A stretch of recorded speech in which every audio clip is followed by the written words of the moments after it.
আপনারা দেখতে পারছেন আমার হাতে একটি ধনিয়া বীজের প্যাকেট। একটু আপনাদের জুম করে দেখানোর চেষ্টা করতেছি ডিটেইলসটা। এটা হচ্ছে দক্ষিণ কোরিয়ার একটি ধনিয়া বীজের প্যাকেট। এই বীজটা আমি এখন ঢালবো, ঢেলে আপনাদের দেখাবো যে বীজটা কেমন দেখতে। চলেন আমি এখানে রাখতেছি বীজগুলো, দেখেন। আর এদিক থেকে আমার দুষ্টু বিড়াল ছানাটা আমাকে ডিস্টার্ব করছে, সে মনে করছে কি না কি খাবার। এই ধনিয়া বীজের উপরে একটি দেখলাম হালকা করে হয়তোবা কোনো কেমিক্যালের প্রলেপ দেওয়া আছে। তো আমি এখান থেকে বীজ নিয়ে এই মাটির ভিতরে আর কি বপন করব।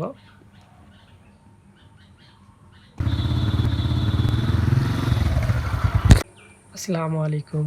হে বন্ধুরা, আশা করি আপনারা সবাই ভালো আছেন। আজকে আমি চলে আসছি ধনিয়ার বীজ বপন করব। এর জন্য আমি প্রথমে কিছু মাটি নিয়ে নিয়েছি। এই মাটির একটু ভেজা ছিল, এই কারণে রোদে রাখছি একটু শুকনোর জন্য, যাতে মাটিটা আমি ভেঙে ঝুরি করতে পারি। আর এখানে দেখতে পাচ্ছেন কোকোপিট নিয়ে নিয়েছি আমি। এখান থেকে কিছু পরিমাণ আর কি এই মাটির সঙ্গে মেশাবো, এই কারণে আমি কোকোপিট নিচ্ছি। এই হচ্ছে আমি বাজার থেকে 1 কেজি কোকোপিট নিয়ে আসছি। দেখেন, এই হচ্ছে কোকোপিট। এটা এখন আমি পুরো ছিটিয়ে দিব।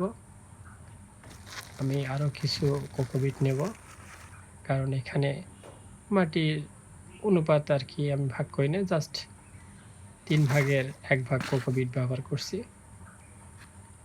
আর আমার দুষ্টু বিড়ালটা দেখছে আর আমার সঙ্গে খেলাই করতেছে, খুবই দুষ্ট হয়ে গেছে বাচ্চাটা।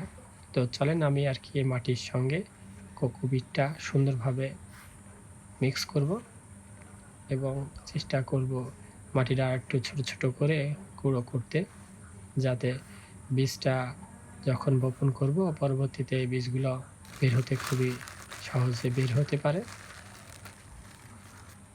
আর একটু নিয়ে নিচ্ছি, কারণ আমার কাছে মনে হয়েছে কোকোপিট একটু কম হয়ে গেছে। এই কারণে আমি আরও কিছু কোকোপিট নিয়ে মাটির উপরে ছিটিয়ে দিচ্ছি এবং মিক্স করব। অবশ্যই এটা ভালোভাবে মিক্স করবেন আপনারা। তো আমার মিক্স করা প্রায় শেষ। আমি এখন এটা একটি বাসার পরিত্যক্ত ঝুড়ি নিয়েছি, ভাঙা বাতিল। তো মাঝখানে দেখতে পাচ্ছেন ভেঙে গেছে, এই কারণে আমি নিচে একটি পলি ব্যবহার করব, করে এইখানে আর কি এই মিক্স করা মাটিটা আমি রেখে দেব। এই মাটিটা আমি একটু একটু করে একটু গুঁড়ো করার চেষ্টা করতেছি। এটা একটু শক্ত হয়ে গেছে, একটু নরম হলে হয়তো বা আরও গুঁড়ো ভালো হতো। তো দেখতে পাচ্ছেন আমি সুন্দরভাবে আর কি এই ঝুড়ির ভিতরে ও মাটিটা আর কি রাখবো। এভাবে আর কি মাটিটা আমি রেখে দিচ্ছি।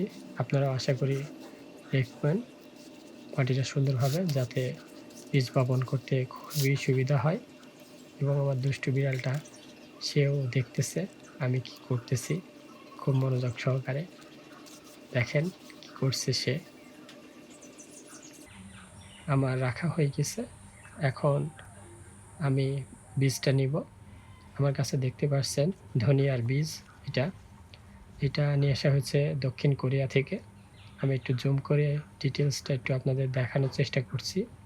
এই হচ্ছে ধনিয়ার প্যাকেটের বিস্তারিত পিছিয়ে লেখা আছে। এখানে দক্ষিণ কোরিয়ার ভাষায় লেখা আছে আর কি, আমি সেমন একটা পারি না, তারপর আপনাদের দেখানোর চেষ্টা করছি। এই হচ্ছে বীজের প্যাকেট।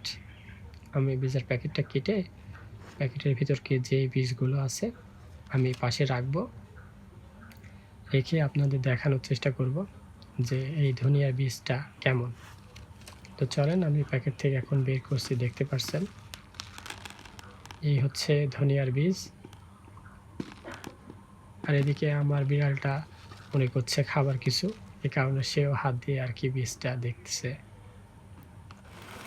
তো এই বীজ এখান থেকে নিব।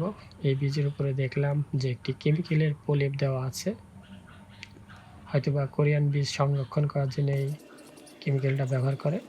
আমি দেখেন চারপাশ দিয়ে ঝুড়ির ভেতরে এইভাবে বীজটা বপন করছি। আশা করি আপনারাও এরকমভাবে বপন করবেন। সুন্দরভাবে আমি বীজগুলো সব মাটির ভিতরে বপন করে দিচ্ছি। দেখেন আমার দুষ্টু বিড়ালটাও আর কি ও শুরু করে দিচ্ছে বীজ বপন করা ঝুড়ির ভিতরে। সুন্দরভাবে বীজগুলো মাটি দিয়ে ঢেকে দিতে হবে যাতে উপরে না বের হয়ে থাকে। এখন আমি এই বীজটা ভিজাই দেব।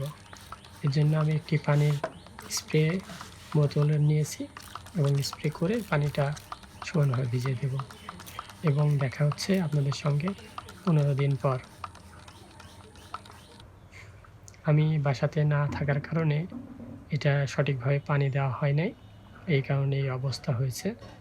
আশা করি দেখতে পাচ্ছেন বীজগুলো বের হয়েছে, লম্বা লম্বা হয়ে গেছে। পানি না থাকার কারণে আর ছায়াতে থাকার কারণে এগুলো এমনভাবে বাঁকা হয়ে গেছে।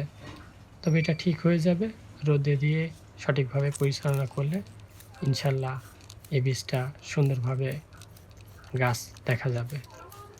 আশা করি সবাই ভালো থাকবেন। আল্লাহ হাফেজ।